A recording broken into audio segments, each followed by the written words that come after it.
Hello बच्चों, कैसे हैं? उम्मीद है आप बोर्ड परीक्षा की तैयारी में लगे होंगे।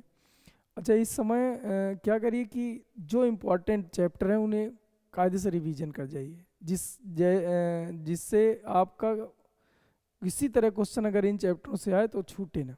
जैसे पहले नंबर में आप पढ़िए परमाणु, जो अभी हम आगे वीडियो देंगे। नाभिक आज हम तुम्हें समझा ही रहे हैं। तीसरा आपका रहेगा द्वैत प्रकृति, और चौथा रहेगा अर्धचालक। ये चार चैप्टर फिजिक्स सेकेंड से अच्छे से तैयार कर लीजिए। समझ लीजिए कि 35 नंबर के पेपर में लगभग आप समझिए 20 नंबर का इन्हीं से आना है। तो इन चैप्टरों को बहुत अच्छे से तैयार कर लीजिए। इसके बाद टाइम मिलेगा तो फिर हम चालू करेंगे प्रिज्म। प्रिज्म के बाद लेंस। इनके सवाल और दो दो, लेंस में तो 4 निगमन है, नहीं 3 ही निगमन है, और प्रिज्म में 1 निगमन है। निगमन के साथ इनके सवाल ध्यान देना है। तो लगभग आप ये इतनी चीज़ें पढ़ लोगे तो फिजिक्स सेकेंड लगभग लगभग कवर हो जाएगा। तो चलिए ठीक है, हम नाभिक का वीडियो आपको दे रहे हैं, जिसमें से नाभिक की संरचना और रेडियो एक्टिवता और नाभिकीय ऊर्जा, इसको 3 भागों में बांटा गया है। नाभिकीय ऊर्जा से सवाल आपका आना है, नाभिकीय ऊर्जा के सवाल आना है, ये भी आपको बताएंगे। रेडियो एक्टिवता जो इस साल जुड़ा है, बीच में 2022 से इसको हटा दिया था, तो आपको साल में इसके क्वेश्चन एक भी ना मिल रहे होंगे, क्योंकि इस साल जुड़ा है। तो इसका मतलब ये नहीं कि पढ़ के नहीं जाना है। तो इसमें थ्योरी और जो एक आध सवाल बन सकते हैं उनको मैं समझाऊंगा कि ऐसे ऐसे आ सकते हैं, तो ये भी आपको समझाएंगे। नाभिकीय संरचना, ये आप देख लीजिए। नाभिकीय संरचना में केवल और केवल 4 हेडिंग है, जो जिसमें से ये जो तीसरी और चौथी हेडिंग है जो हर साल लगभग पूछी जाती है। पिछले साल भी पूछी गई है, 2-3 सेटों में पूछी गई है। तो ये एक थ्योरी टाइप की भी है, और इसमें ज़्यादा सवाल नहीं बनते, तो थ्योरी के हिसाब से, निगमन के हिसाब से इनको तैयार कर लो। नाभिक की संरचना में केवल दिमाग में रख लो कि नाभिक के अंदर प्रोटॉन होता है और न्यूट्रॉन होता है। और किसी भी तत्व का जो नाभिक है, किसी भी परमाणु का जो नाभिक है, वो केवल प्रोटॉनों और न्यूट्रॉनों से मिलकर बना है। ये बहुत बेसिक बात है, हर एक बच्चे को पता रहती है। तो केवल और केवल ये दिमाग में रख लो, बाकी कुछ ना तैयार करो। क्योंकि स्टार्टिंग में इसमें दो संकल्पनाएं आई थी। स्टार्टिंग में हम ये पढ़ा करते थे कि जो प्रोटॉन नाभिक है, प्रोटॉन और इलेक्ट्रॉनों से मिलकर बना है। फिर इसमें कुछ कमियां आई, फिर उनको दोष लिखाया गया। तो जब नोट्स आपने बनाया होगा तो ये सब चीज़ें टीचर लिखाते हैं, हम भी लिखाए थे। तो लेकिन अब परीक्षा के पर्पज से कुछ नहीं तैयार करना है। केवल और केवल आप ये तैयार करो कि नाभिक प्रोटॉनों और न्यूट्रॉनों के संयोग से मिलकर बना है, यानी प्रोटॉन, नाभिक के अंदर प्रोटॉन और न्यूट्रॉन उपस्थित होते। और इतनी सी बात दिमाग में रख लो, क्योंकि ये कभी पूछा भी नहीं है। अगर पूछ लेगा तो 1 नंबर में आपसे यही पूछे। चलिए ठीक है, अब नाभिक का आकार, अब यहाँ से आपको दिमाग में रखना है नाभिक का आकार। तो नाभिक के आकार में हम देखते हैं हेडिंग नंबर 2, नाभिक का आकार। नाभिक का आकार, तो इसमें आपको जो दिमाग में रखना है वो ये रखना है कि जो नाभिक का घन आयतन है, ये पूरा मान लीजिए नाभिक है, नाभिक है। तो इस नाभिक का जो आयतन होगा, इसमें उपस्थित प्रोटॉनों और न्यूट्रॉनों की जो संख्या है, यानी जो न्यूक्लियानो, इन दोनों को एक साथ बोलना है तो न्यूक्लियानों की संख्या बोलते हैं, जिसे ए से व्यक्त करते हैं। तो इसका जो आयतन होता है, नाभिक का आयतन न्यूक्लियानों की संख्या के समानुपाती होता है। ये आपको दिमाग में रखना पड़े। बाकी आगे मैथमेटिक्स है, अगर इतना सा दिमाग में रख गया तो उत्तर आ गया। नाभिक का जो आयतन है, उसमें उपस्थित प्रोटॉन, यानी नाभिक में उपस्थित प्रोटॉनों और न्यूट्रॉनों की संख्या, जिसे हम न्यूक्लियन कहते हैं, जिसे हम क्या कहते हैं, न्यूक्लियन। न्यूक्लियानों की संख्या, न्यूक्लियानों की संख्या को हम संकेत दिखाते हैं ए से। न्यूक्लियानों की संख्या के समानुपाती होता है। अगर ये बात दिमाग में रखी है तो अब आप V समानुपाती, V आयतन है, समानुपाती ए यहाँ क्षेत्रफल नहीं है, न्यूक्लियानों की संख्या।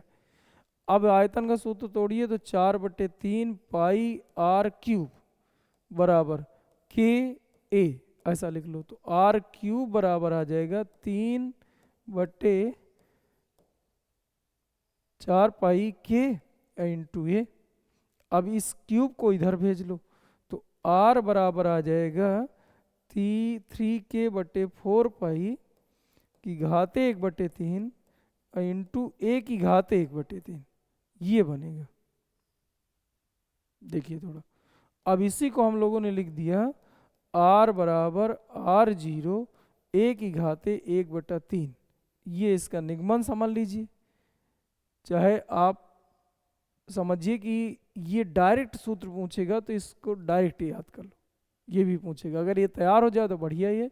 पहले आप यहाँ हिंदी में लिखेंगे, किसी भी नाभिक का जो आयतन होता है, आयतन यानी V, वो नाभिक में उपस्थित प्रोटॉनों और न्यूट्रॉनों की संख्या अर्थात न्यूक्लियानों की संख्या, यानी हम जिसका संकेत A दिखाते हैं, के समानुपाती होता है। और जैसे समानुपाती रखेंगे तो आयतन का सूत्र होता है 4/3 पाई r क्यूब। और ये न्यूक्लियानों की संख्या तो उसी तरह उतार देना है, पक्षांतर करना है। यहाँ समानुपाती था तो बराबर लगाओ तो k लिख लो। ये रखिए, r क्यूब को इधर भेजोगे तो घन क्यूब बन जाएगा, ये आपका घन बन जाएगा। इधर पे हमने रख दिया, ये आ जाएगा, घन मूल बन गया, इतना आ गया। जिसमें से r0 का मान वैसे पूछता नहीं है ना, ज़रूरत है हमें, परीक्षा पेपर के सबसे लास्ट में दिया रहेगा। ये लगभग होता है 2 × 10⁻⁻15 मीटर। एक फर्मी वैज्ञानिक थे, उन्होंने खोजा था, इसीलिए 10⁻⁻15 मीटर को फर्मी मीटर भी कहते। ये आ जाएगा। इतनी सी बात दिमाग में रखना है। अब इसके क्वेश्चन भी दिखाएंगे आगे किस तरह से पूछा है। अब आगे देखिए, इसकी जो तीसरी हेडिंग है, तीसरी हेडिंग रहती है, इधर से देखिए, टोटल हमें 4 हेडिंग पढ़ना था। तीसरी हेडिंग रहेगा नाभिक का घनत्व। तो नाभिक का घनत्व तो आप देखिए, नाभिक का घनत्व, नाभिक का घनत्व इधर देखो, नाभिक का घनत्व में आपको बताना है कि घनत्व बराबर जो सूत्र होता है वो द्रव्यमान बटे आयतन होता है। द्रव्यमान बटे आयतन, घनत्व बराबर द्रव्यमान बटे आयतन, घनत्व बराबर द्रव्यमान बटे आयतन। सूत्र दिमाग में रखिए, घनत्व बराबर द्रव्यमान बटे। अब मान लीजिए यहाँ न्यूक्लियन यानी एक प्रोटॉन और एक न्यूट्रॉन, इन दोनों को अगर एक साथ बोलना है तो न्यूक्लियन बोलते हैं। न्यूक्लियन की संख्या A हो गई। मान लीजिए इनका औसत जो द्रव्यमान है वो स्मॉल m है, तो जो टोटल द्रव्यमान होगा न्यूक्लियनों की जो टोटल संख्या, जैसे एक प्रोटॉन एक न्यूट्रॉन एक न्यूक्लियन बन गया, ऐसे ही एक प्रोटॉन एक न्यूट्रॉन एक न्यूक्लियन बन गया, एक न्यूक्लियन ये बन गया। इन सभी का औसत द्रव्यमान यम है। ऐसे ही इसमें मान लीजिए टोटल जो ये प्रोटॉन और न्यूट्रॉन है, इनको न्यूक्लियन बोलते हैं, इनकी जो टोटल संख्या है वो मान लीजिए A है। और एक न्यूक्लियन का जो औसत द्रव्यमान है, यानी एक प्रोटॉन और एक न्यूट्रॉन मिलकर जो एक न्यूक्लियन बना, उसका औसत द्रव्यमान मान लीजिए ये स्मॉल m है। तो कुल इसका द्रव्यमान, कुल नाभिक का द्रव्यमान m × A हो जाएगा। आयतन का सूत्र क्या होता है? 4/3 पाई r क्यूब। तो r क्यूब उसी तरह रख दिए।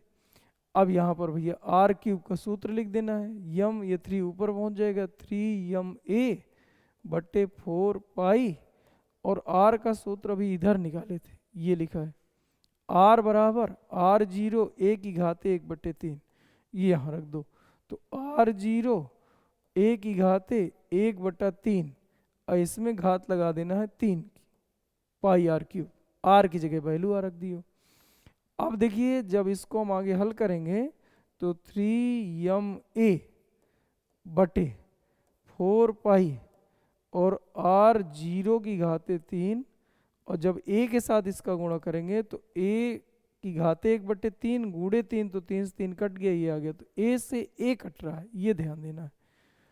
रो बराबर आ जाएगा 3m/4 पाई r0 क्यूब, ये इसका उत्तर होता है। और अगर इसको हम थोड़ा सा हल कर दें तो इसका घनत्व लगभग आ जाता है 2 × 10⁻17 और किलोग्राम प्रति मीटर क्यूब, ये इसका घनत्व आ जाएगा, ये इसका घनत्व आता है। तो आपको ये 3 हेडिंग बहुत कायदे से तैयार कर लेना है। इसके बाद नाभिक के प्रकार आ जाते हैं। नाभिक का प्रकार कितना है?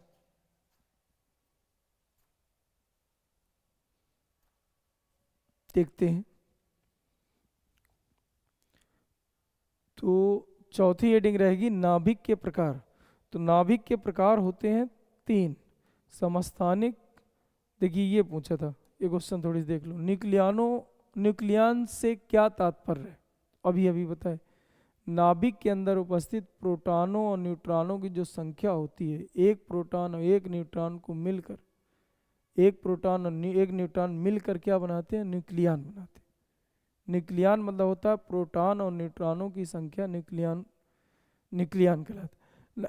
नाभिक की द्रव्यमान संख्या क्या होती है, तो आपको वो बोलना है कि नाभिक में उपस्थित प्रोटॉनों और न्यूट्रॉनों का कुल द्रव्यमान हम द्रव्यमान संख्या से भी जानते हैं, द्रव्यमान संख्या से भी जानते हैं। यानी किसी नाभिक में उपस्थित प्रोटॉनों और न्यूट्रॉनों के कुल द्रव्यमान को द्रव्यमान संख्या कहते हैं। द्रव्यमान संख्या व त्रिज्या में संबंध लिखिए, देखिए सीधा सीधा संबंध लिखा है। तो अभी देखिए इधर बताए थे, ये द्रव्यमान संख्या ये हो गई और त्रिज्या आर हो गई, तो यानी लिख दोगे आर बराबर r0 1/3। और आगे आइए, दर्शाइए कि नाभिक का घनत्व द्रव्यमान संख्या पर निर्भर नहीं करता। 2025 का सेट नंबर जेबी है, मतलब बहुत पुराना क्वेश्चन नहीं, इसी साल पूछा था 26 में आप लोगों को एग्जाम देना है। तो चलिए ठीक है, तो देखिए इधर पे आपको ये लिख देना था। इधर क्वेश्चन क्या था, एक बार फिर से पढ़ लो। ना दर्शाइए कि मतलब ये प्रूव करके दिखाना है, नाभिक का घनत्व द्रव्यमान संख्या यानी ए, द्रव्यमान संख्या को कैसे व्यक्त करते हैं, ए से, द्रव्यमान संख्या ए पर निर्भर नहीं करता। तो देखिए इधर ये, तो अभी देखिए इधर पे घनत्व लगाए, घनत्व बराबर द्रव्यमान बटे आयतन, ये रखे और लास्ट में आप देखिए ए से ए कटा है, उत्तर ये बचा है। अब इस उत्तर में देखिए कि कहीं पर भी ए नहीं है, इससे हमें पता चलता है कि जो नाभिक का घनत्व होता है वो द्रव्यमान संख्या ए पर निर्भर नहीं करता। तो आपको निगमन यहाँ तक करके आना था और इसके बाद आपको ये लिख के आना था कि प्राप्त सूत्र में ए नहीं है। इससे सिद्ध होता है कि किसी भी तत्व का जो नाभिक है, उस नाभिक का जो घनत्व यानी रो है, वो न्यूक्लियनों की संख्या यानी द्रव्यमान संख्या पर निर्भर नहीं करता है। यहाँ तक आप करना था। 2025 सेट नंबर जेबी था। एक क्वेश्चन इसका और देखिए, 2025 जेटी सेट नंबर जेटी था। नाभिकों का वर्गीकरण कीजिए तथा प्रत्येक नाभिक का उदाहरण देते हुए विशेषताएं लिखिए। इसको अभी चौथे नंबर में नाभिकों के प्रकार में आपको अभी हम पढ़ा रहे हैं, फिर इसको आप उत्तर दे लीजिएगा। नाभिकों का प्रकार, तो नाभिकों का प्रकार में आपका ये क्वेश्चन बनता है, ये जो अभी पूछा था आपसे, ये नाभिकों का वर्गीकरण लीजिए, तो यानी नाभिकों के प्रकार लिख देना था। अब देखिए इस नाभिकों के प्रकार में हम आपको बताएं तो नाभिक टोटल होते 3 प्रकार के। एक को हमने इधर पे लिख के, थोड़ा टाइम कम लगेगा इसलिए आपको समझा दे रहे हैं। नाभिक टोटल होते 3 प्रकार के, समस्थानिक, संभारिक, समन्यूट्रॉनिक। इन्हें समप्रोटॉनिक भी कहते हैं, इन्हें समन्यूक्लियनिक भी कहते हैं और समन्यूट्रॉनिक होते हैं। इसको इंग्लिश में आइसोटोप्स कहते हैं, आइसोबार्स कहते हैं, आइसोटोन्स कहते हैं। कभी कभी मुझे याद है 2023 वाले सेट में इंग्लिश में भी लिख दिया था ऐसे, इंग्लिश में आइसोटोप्स और हिंदी में भी आइसोटोप्स लिख दिया था। जहाँ समस्थानिक लिखना चाहिए था इसकी जगह हिंदी में लिख दिया था आइसोटोप्स। अब बच्चे कंफ्यूज हो गए थे तो फिर तीनों लिख के चले आए थे। तो इसलिए आपको इंग्लिश के और नाम भी आपको दिमाग में रखना है, क्योंकि कभी कभी होता है कि हिंदी इंग्लिश में इंग्लिश लिख देता है, लेकिन हिंदी में इंग्लिश का हिंदी लिख देता है, तो गड़बड़ा जाता है। अब इधर पे देखिए तो इनकी परिभाषा बता दे रहे हैं। अब साफ साफ पता चल रहा है समप्रोटॉनिक, यानी आपको बताना है ऐसे नाभिक जिनमें प्रोटॉनों की संख्या समान रहती है, समप्रोटॉनिक। प्रोटॉन कोई परमाणु क्रमांक कहते हैं, तो एक ही तत्व के ऐसे नाभिक, एक ही तत्व, देखिए इधर उदाहरण आपको दिखाए गए हैं। ये एक उदाहरण ये हो गया, जैसे एक उदाहरण आपका ये हो गया। इन सभी में देखिए तो एक ही तत्व आपको दिख रहा होगा, एक ही तत्व के ऐसे नाभिक जिनका परमाणु क्रमांक सेम समान होता है। या आप बोल सकते हो कि परमाणु क्रमांक की जगह आप बोल सकते हो प्रोटॉन, यानी प्रोटॉनों की संख्या समान होती है, उन्हें हम समस्थानिक कहते हैं। भिन्न भिन्न तत्वों के ऐसे नाभिक होंगे जिनमें परमाणु भार समान रहेगा। भार देखिए, भार हमेशा देखिए, भार है सर में रखते हैं हम लोग, तो देखिए जो यहाँ पर सर पे रखा है, ऊपर जो रखा, अगर ये समान हो जाए तो समझ जाइए संभारिक। और परमाणु क्रमांक समान हो जाए, तो समझ जाइए कि वो समस्थानिक। और जिनमें न्यूट्रॉनों की संख्या समान हो, तो समझ जाइए कि वो समस्थानिक। और जिनमें न्यूट्रॉनों की संख्या समान हो, तो समझ जाइए कि वो समस्थानिक। और जिनमें न्यूट्रॉनों की संख्या समान हो, तो समझ जाइए कि वो समस्थानिक। और जिनमें न्यूट्रॉनों की संख्या समान हो, तो समन्यूट्रॉनिक कहलाते हैं। न्यूट्रॉन परमाणु भार और क्रमांक को घटाने से मिला करता है।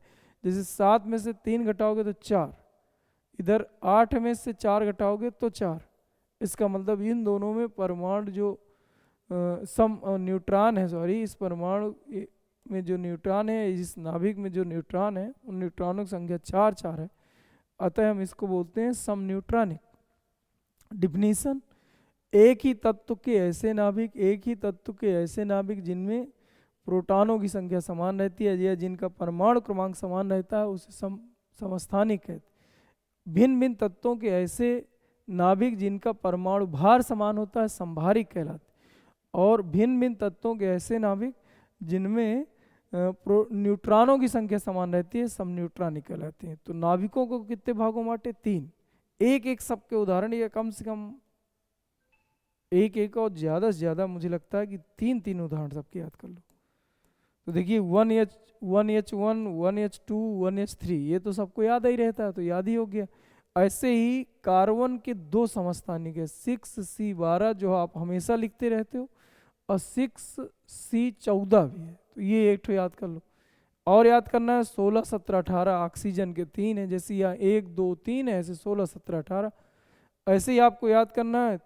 तो नियान के हो गए 20 21 20 21 22 20 21 22 होता है, 20 21 22 क्रम से ये भी है 20 21 22, इनको याद कर लीजिए, ये याद हो जाएंगे। अब इधर पे देखिए ये आपका 1H3 और 2He3, 8 ये याद कर लो, एक आप कम से कम ये याद कर लो। यहाँ पर देखिए 6C14 इधर पे लिखे थे और 7N14 ये भी होता है, तो देखिए इनके भार सेम हो गए।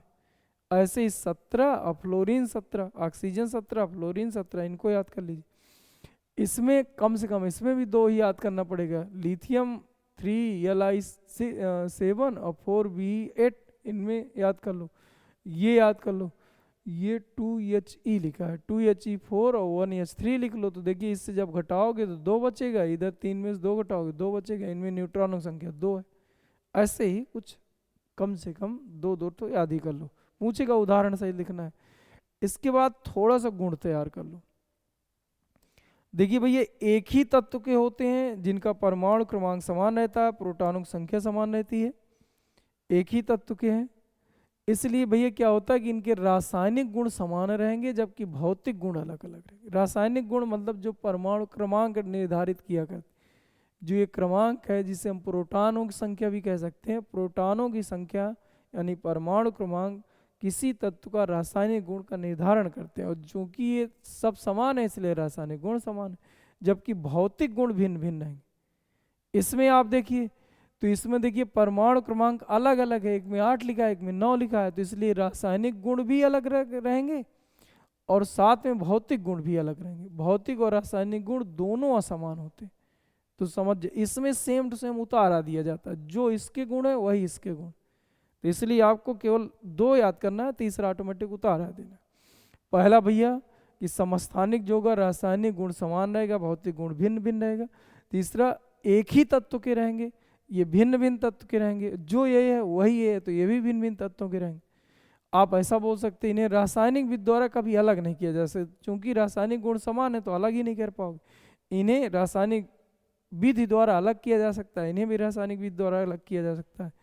ये कुछ जो होते हैं स्थायी होते हैं, कुछ रेडियो, जैसे हमने लिखा मान लो 6C12 और 6C14, तो 14 है वो रेडियो एक्टिव होता है और 6C12 है जो स्थायी होता है।